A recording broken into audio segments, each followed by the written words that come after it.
Ready, steady, go. না না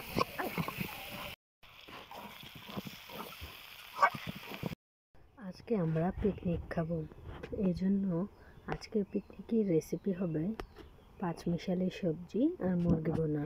hello বন্ধুরা, কেমন আছেন সবাই? আলহামদুলিল্লাহ, আমরা অনেক ভালো আছি। আজকে আমরা পিকনিক খাবো। আমার ভাবি আসছে বাসায়, তাদেরকে নিয়ে, ছোট বোন আছে, বেয়াই আছে, আমরা সবাই মিলে পিকনিক খাবো। তো এই জন্য আজকে আমি পাঁচমিশালি সবজি করব, তাই এখানে বিভিন্ন ধরনের সবজি নিয়ে নিয়েছি। এখানে বেগুন নিয়েছি, শালগম, আলু, তারপরে হবে আপনার টমেটো, কাঁচা টমেটো। তো এগুলো দিয়ে সবজি বানাবো আর মুরগি রান্না করব। তো এখানে প্রথমেই আমি সব ধরনের সবজি সুন্দর করে কেটে নিচ্ছি। একে একে একটু ছোট ছোট পিস করে কাটবো, যাতে খুব সহজে সিদ্ধ হয়ে যায়। তো এখানে আমি শালগমটা কেটে নিচ্ছি। তো শালগম কাটবো একে একে। শিম, এখানে আমি দুই ধরনের শিম নিব, একটা হচ্ছে একটু লম্বা আর একটা হচ্ছে একটু চ্যাপ্টা। এই কোয়ালিটির আমাদের এগুলো সব হচ্ছে আমাদের নিজেদের সবজি বাগান থেকে নিয়ে আসা হয়েছে। তো একে একে আমি শিমটা কেটে নিয়েছি। এখন আমি টমেটোটা এরকমের ভিতরে আটি ফেলে দেবো, নাহলে টক টক লাগবে বেশি। তো আটি ফেলে দিয়ে তারপর আমি এরকমের সুন্দর করে কেটে নিব। তো একে একে সব ধরনের সবজি কাটা হয়ে গেলে মুরগিটা কেটে নিব। তো আমি সব ধরনের সবজি সুন্দর করে কেটে নিয়েছি, আর এখন এখানে আলু কাটছি। অন্যান্য সবজি কাটা হয়ে গিয়েছে।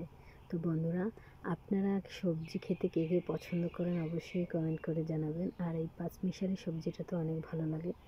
এখানে আমি আলু কেটে নিয়েছি, পেঁয়াজ, রসুন, কাঁচামরিচ, সিম, টমেটো, বেগুন। তো সুন্দর করে সব কেটে নিয়ে মশলাগুলো সুন্দর করে বেটে তারপর রান্না বসিয়ে দেব। আজকে আমি সব বাটা মশলা দিয়ে রান্নাটা করব। এখানে আমি এখন চিকেনটা কেটে নিচ্ছি।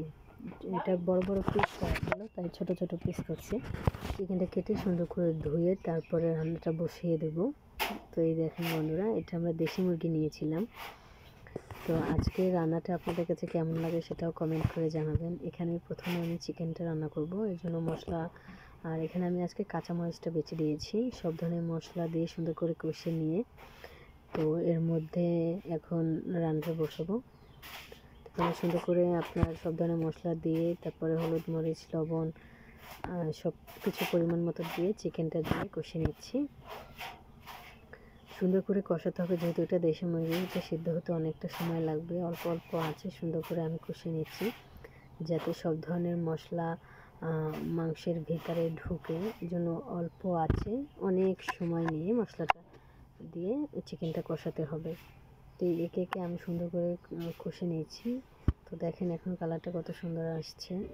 এখনও ভালো মতো কষানো হয়নি, এরপর পরিমাণ মতো পানি দিয়ে চিকেনটা নামিয়ে নেব। তো বন্ধুরা, আপনারা চিকেন খেতে কে কে পছন্দ করেন সেটাও কমেন্ট করে জানাবেন। তো এখানে আমার এখন রান্নাটা প্রায় শেষ। এখানে আমার মুরগিটা রান্না করা প্রায় শেষ। এখন আমি সবজিটা রান্না করব। তো এই জন্য প্রথমে আমি সব ধরনের সবজি একটু তেলে ভেজে নিব। এখানে হলুদ আর লবণ দিয়ে সুন্দর করে ভেজে নিচ্ছি। এই যে এখন অর্ধেকটা প্রায় ভাজা হয়ে গিয়েছে, আর একটু সময় ভাজতে হবে। তো এখানে যে সুন্দর করে নেড়ে চেড়ে আমি এখানে আমার ভাজতেছি শালগম আর আলু।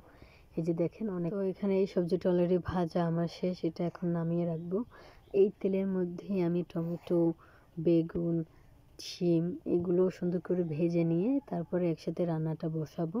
তো একে একে সব সবজি আমি দিয়ে দিচ্ছি, এরপর ভেজে নিব। সুন্দর করে ভেজে তারপরে নামিয়ে রাখবো। আজকে আমি সবজিটা রান্না করব পেঁয়াজ, কাঁচামরিচ, রসুন বাটা, জিরা বাটা, শাল, এলাচ, তারপরে এর মধ্যে আমি দেব পাঁচফোড়ন, আর পরিমাণ মতো লবণ, অল্প একটু হলুদের গুঁড়ো, মরিচের গুঁড়ো দেবো খুবই সামান্য, যেহেতু আমি কাঁচামরিচ দিয়েছি। এইভাবে আজকে রান্নাটা করব। বন্ধুরা, আজকের ভিডিওটা এই পর্যন্তই। সবাই আমাদের জন্য দোয়া করবেন। আর আমার ভিডিও আপনাদের কাছে কেমন লাগলো অবশ্যই কমেন্ট করে জানাবেন। সবাই ভালো থাকেন, সুস্থ থাকেন, দোয়া করি। আমাদের জন্য দোয়া করবেন। আল্লাহ হাফেজ।